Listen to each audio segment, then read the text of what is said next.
You're on. How many people struggle with some sort of an ongoing health challenge? Or how about a habit or a behavior that you would like to change? Thought patterns or old beliefs that you would like to replace with new ones? Perhaps there's something in your life that you've been struggling with for a long time. Maybe it's a problem that just doesn't seem to go away no matter what you do. Maybe you feel like you've tried everything, but nothing seems to work.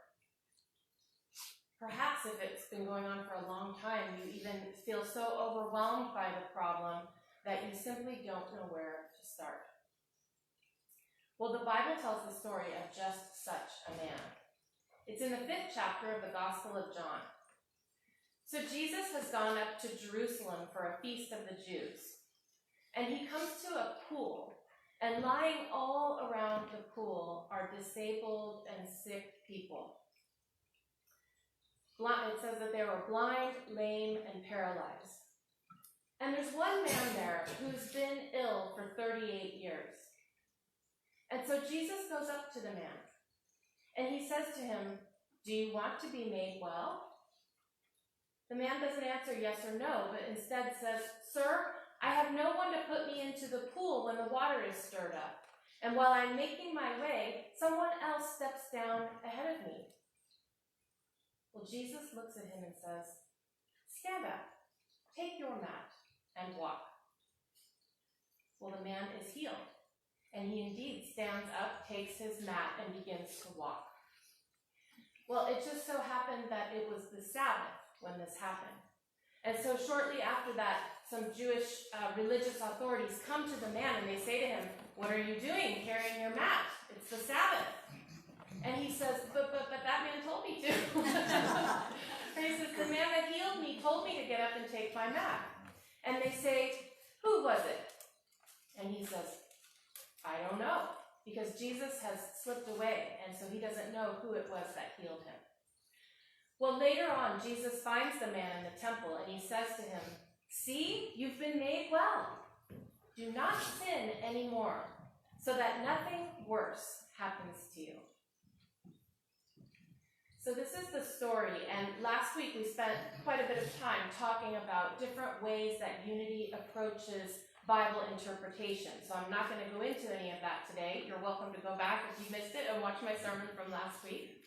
But one of the ways that we begin to dive more deeply into the scripture is to first look at some of the biblical and cultural elements of the story so we can get a better sense of what's going on. And then we also can look at the metaphysical representations of things in the story. So let's do some of this. So when it mentions the festival of the Jews, this was probably Passover, or it could have been Pentecost or Tabernacles, the Feast of Tabernacles. But the important thing to understand is that the Jewish people, if they could, made the pilgrimage to the temple for these important holy days. At that time, the temple was the center of religious life for the Jews. And so it was important for them to make that pilgrimage on these holidays and feast days so that they could make an offering at the temple. The pool of Bethesda, where this healing occurred. So Bethesda means house of mercy, or place of receiving and caring for the sick. So we want to get a visual sense of what this place might have looked like. So apparently it was actually 2 large pools, and they were surrounded by porticos, which are porches, right, of covered columns. So you can kind of begin to imagine that, and I've got some pictures to help you. And so and there was like a row of columns between the 2 pools, and all of the sick people lying around. So this really must have been something spectacular to see. And they've actually excavated this location that they believe was the one in the story. And it turns out that the Romans also used this pool for healing purposes after the fall of Jerusalem in 70 AD. So what were these pools for? Well, the Jews had a religious practice of, they called it mikvah, and it was a ritual cleansing or purification that they would do before entering the temple. So the pool was located near the temple. Okay, what is this stirring up of the waters about? So it's interesting because some manuscripts of the Bible contain an extra verse which explains what it is, and some it's in a footnote. But basically, this was a belief they had that ever so often an angel of the Lord would come down and stir up the water, right? And after that happened, whoever was the first one to get into the pool would be healed by that. So now they believe that this was probably because the pool was fed by a natural spring. And so it was a natural phenomenon that every so often water would rush in and it would bubble up, and then at other times it would settle down. But this is important for us to understand that this was one of the superstitious beliefs of these people. And so that's what that was about. And then it's also important for us to understand the prohibitions against healing or really doing any kind of work on the Sabbath. So this was a very strict law for the ancient Israelites. I don't know all the details, but I know you couldn't take more than a certain number of steps, you couldn't do any kind of work, and this was very important to Torah, which was the keeping of the laws that they had.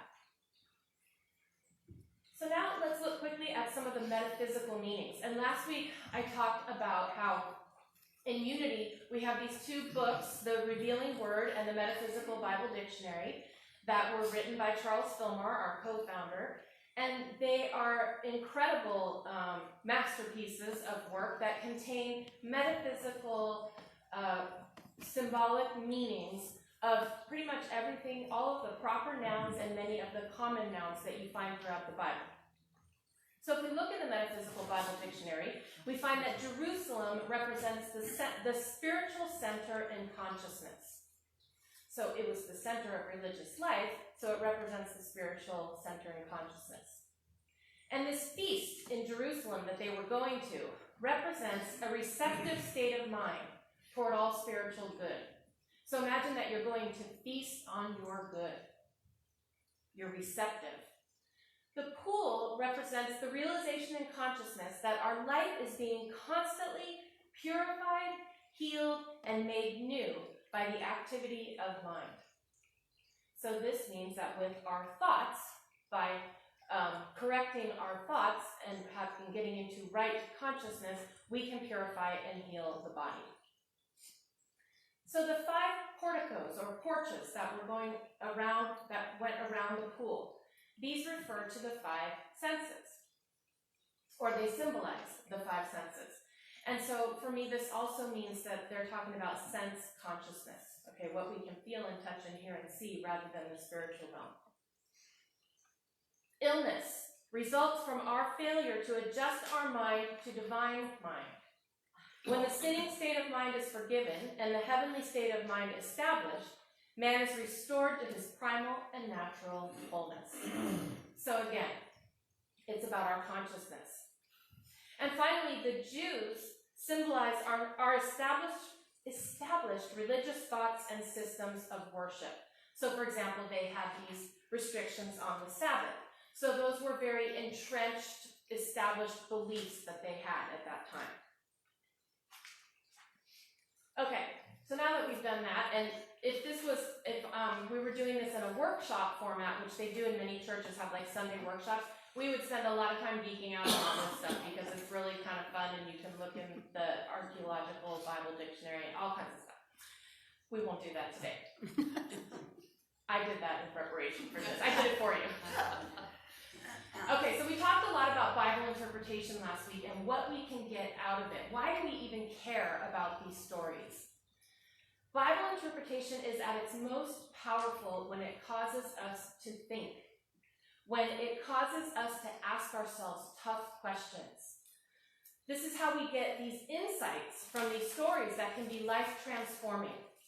Okay, the stories are meant to evoke common experiences that we all understand and to make us think about things. And Jesus' teachings were especially like this. He was always trying to take what we thought we knew and turn it on its head. The Buddhists call it a koan, right? Koan. It's to make us think. And so let's look more closely at this story and see if it evokes any of these tough, challenging questions that we could ask ourselves. So the first point is, notice when Jesus comes up to the man, he says to him, "Do you want to be healed?" is kind of an interesting way to begin, right? He doesn't say to him, well, what's wrong with you? Or, what things have you tried? He just says to him, do you want to be healed? The man's answer is interesting also. He doesn't say yes or no. He says, I have no one to help me into the pool when the water is stirred. Somebody always gets there before me. So he goes into this explanation of why he is unable to get well. So why does he do this? Is he complaining? It sounds kind of complaining, right? Is he making excuses for his illness? Maybe he's a perpetual victim. Is he seeking sympathy? We know that no one can be healed who doesn't want to be healed or who is not ready to be healed. So when Jesus says to him, stand up and take your mat, the man stands up. That's the key moment, is when he stands up. So he must want to be healed, right? So let's think for a minute, what are some of the reasons that he might not have wanted to be healed? Or what are some of the reasons that we might not want to be healed? Maybe we like being a victim. Maybe we don't want to take responsibility for what it will mean if we get well. Now remember, I'm not talking about just physical illness. It could be an addiction. It could be alcoholism. It could be lots of different things that would fit here. Maybe we're getting some sort of payoff for staying sick. Does that make sense? There's something that we're getting from it. Maybe being healed will require us to change and step out of our comfort zone. And we don't want to do that. Maybe by remaining sick, it allows us to not have to move forward, to not have to take that step. Are we stuck in our story? Boy, this one gets me. We get really attached to our stories. And this man with the man on the mat, that's his story, is that he can never get into the pool in time to be the one to be healed. That's his story, and he's sticking to it, right? Do we have that where we get attached to our story? Now, please understand that there's a fine line between acknowledging our own legitimate pain and grief, which is important, and staying stuck in our story. And only we can determine where that line is. But 38 years is a long time to stay sick. So we see that it takes whatever it takes for us to be ready and willing. So the question that I ask you now, do you want to be healed? Or you ask yourself, do I want to be healed? Another point. This man has been sick for a long time, and yet when Jesus commands him to stand up, he does it. He gets up, takes his mat, and walks. That is the moment of his healing. He simply gets up.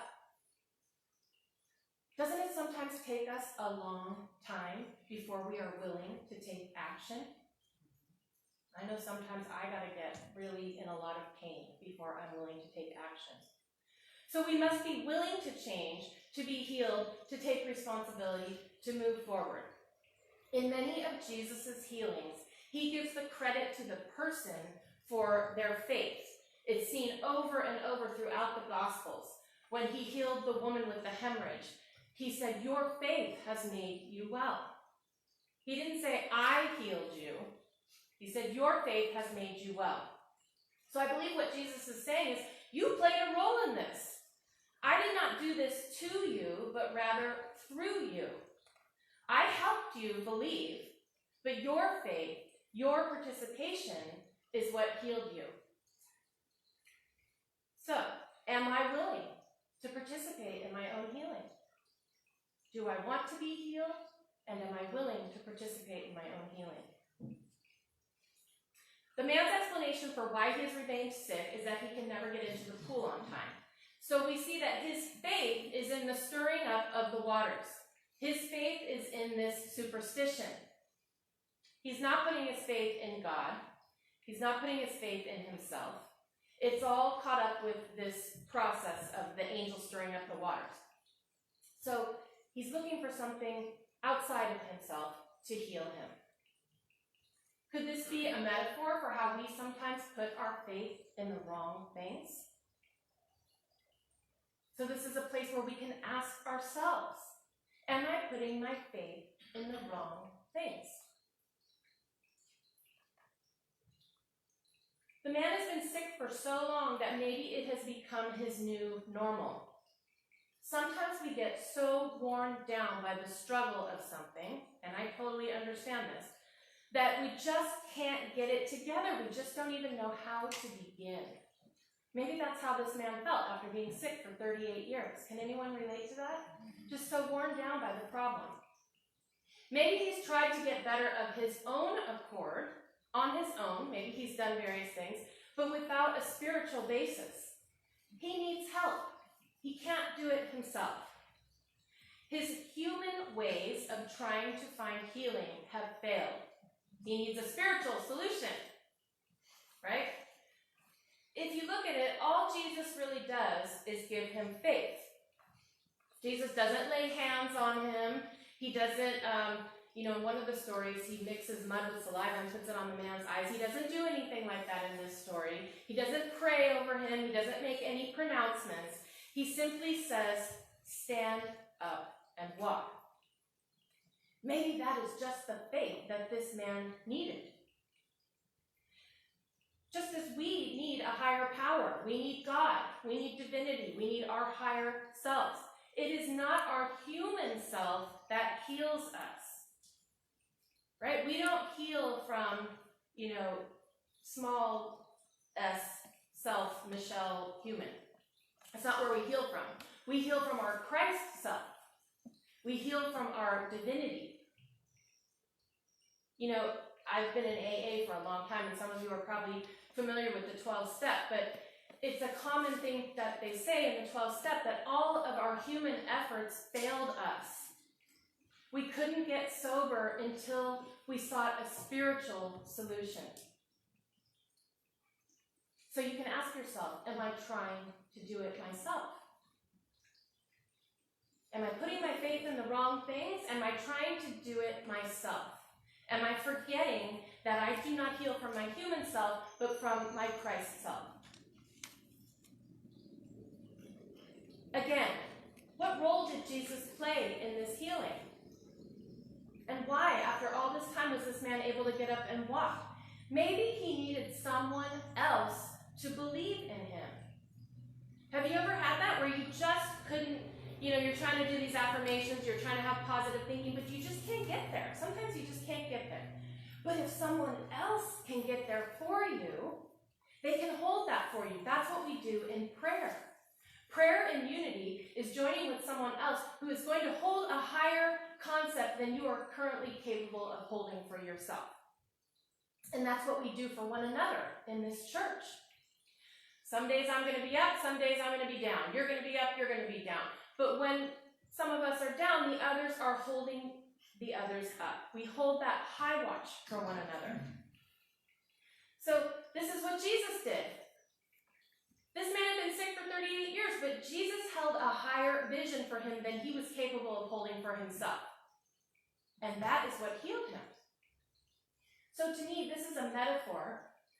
Jesus is acting as a metaphor for how God sees us. And I believe this in many places in the Bible. Jesus' actions and his stories, he is trying to tell us what God is like. So does God see our human limitations, our excuses, our justifications, our frailties, our story? God doesn't see any of that. God only sees us as perfect, whole, and complete. And so this story is telling us that we can be healed by having someone else offer that to us and then adopting it ourselves. If we can begin to see ourselves the way God sees us, not our human selves, but our perfect, whole, and complete selves, that can be very healing. And sometimes we need to be reminded of that by someone else. So the next question is, can I see myself as God sees me?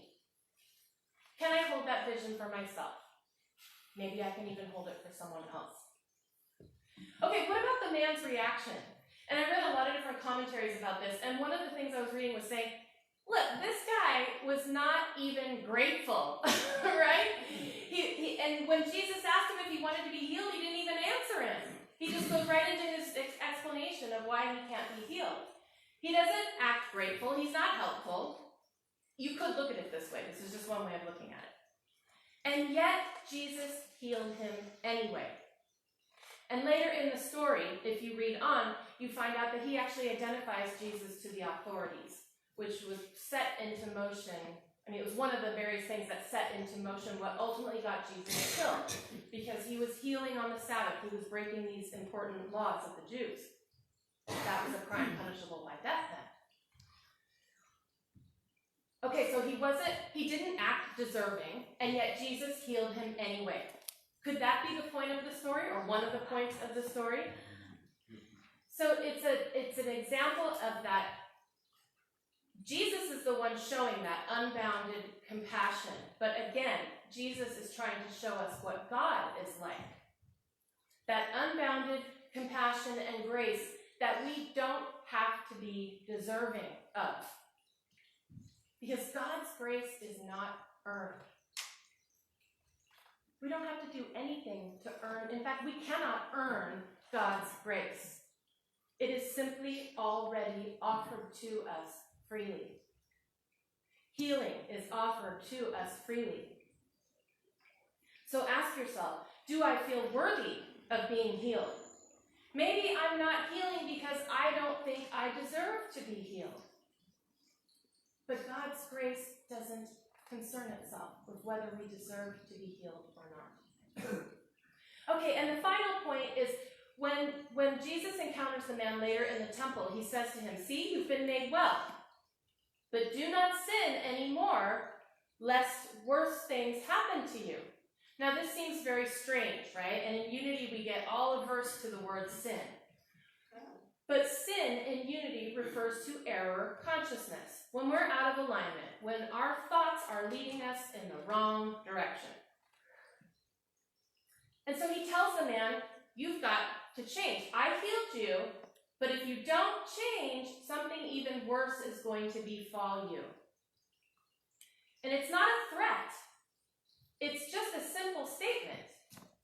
If we don't change our thoughts, our beliefs, our attitude, our consciousness, if we don't change, we will go back to the thing that we tried to leave behind. It's like Wayne Dyer always said, change your thoughts, change your life. And I don't mean to imply that it's that simple, but that's a whole other topic. So this is not the only instance where Jesus heals someone and then tells them, go and sin no more. But I don't believe he's talking about sin, like, the typical sins. I think he's saying you've got to make an inner change. If you keep doing the same things, you're going to keep getting the same result. If you want to get better results, you've got to change your consciousness. So the final question, am I willing to change my way of thinking? Am I willing to change my way of thinking in order to be healed? So I ask you now, the thing that I asked you at the beginning, if you've got that thing that you've been struggling with, that map that you have been sitting on for 38 years, and we all have something, it could be big or small, whether it's an actual physical illness, an addiction, old beliefs, behaviors that are not producing what you want in your life. Ask yourself, do I want to be healed? Ask yourself if you are ready to let go of whatever it is, step out of your comfort zone, and risk something new. Ask yourself if you are ready for a spiritual solution. Ask yourself if you are ready to turn this problem over to your God, to your higher self, to your Christ self. Ask yourself if you're tired of trying to do it all yourself, and if you are ready to let God help you. If you are ready to be healed by your Christ self. If you are ready to see yourself as God sees you. If you are willing to let go of those feelings of being undeserving and allow God's grace to flow to you and through you. If you are ready to let go of your human limitations and step into the fullness of your divinity. And if you are, then I say to you, stand up, take your mat, and walk.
assuming you got a sheet. Is there anyone who did not get a sheet?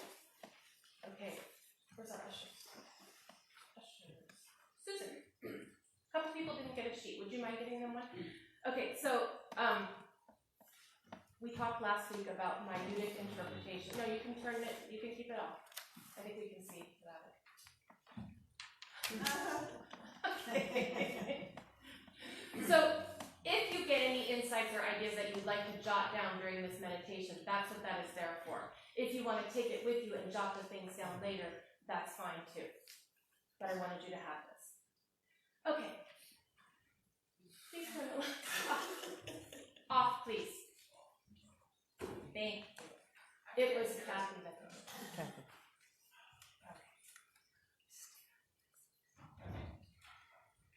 Okay, so if you feel comfortable, close your eyes. And I want you to use your power of imagination now. And I want you to imagine that you are there at that pool of Bethesda. And there are sick people, disabled people, ill people lying all around the pool. See those rows of columns, the steps going down into the pool. See that Middle Eastern sun shining overhead. Maybe feel the touch of that cool water on your feet or your toes. What does it feel like? What does this place smell like? What can I see and hear and feel? All of these people are here waiting to be healed, waiting for that stirring up of the waters.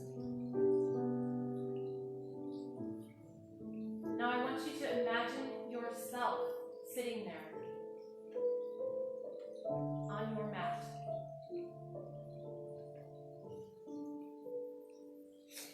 What is this mat that you are sitting on? What is it made of? Is it made up of your old habits? Things that you've outgrown that no longer serve you?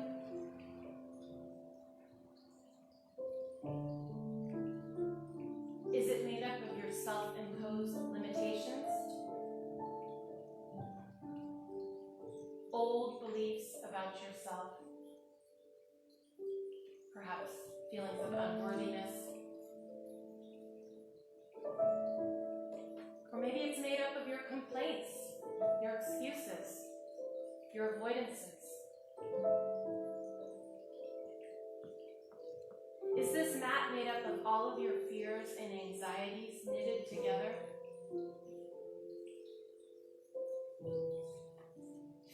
What is the mat that you are sitting on?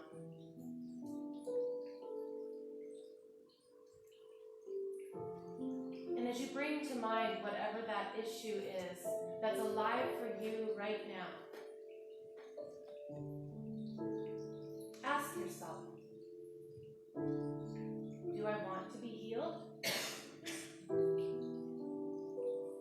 Am I ready to take responsibility for my healing? Am I ready to give up whatever payoff I'm getting from not getting well?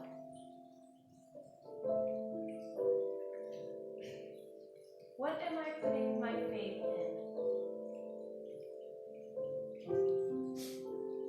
Am I still trying to do everything myself rather than putting my higher self in charge? What am I waiting for?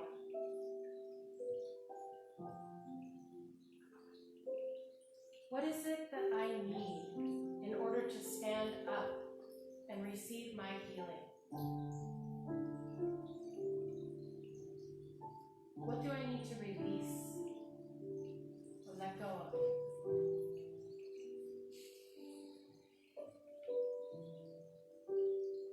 So as you're sitting there on your mat, just allow any insights from Spirit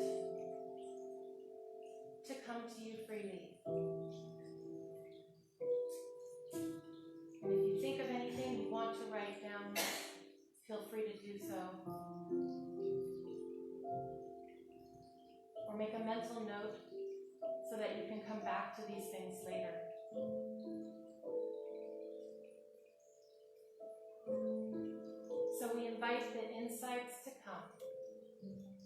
that which will help us transform and grow, to stand up and walk. As we rest for just a few moments in the silence.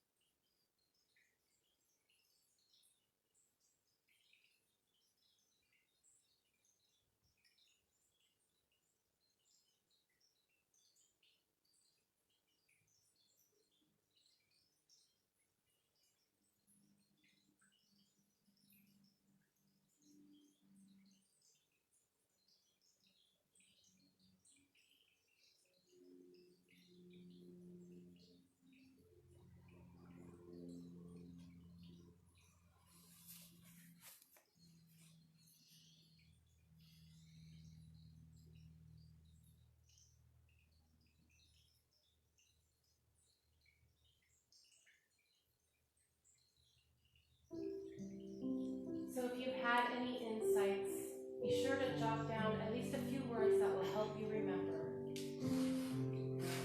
If you haven't gotten any insights, remember that they don't always come during our meditation time. Something may pop into your mind later today or throughout the next week. So come back to these questions when you have time. Maybe put this sheet of paper on your refrigerator or on a mirror. Knowing that whatever insights you get are blessings to you from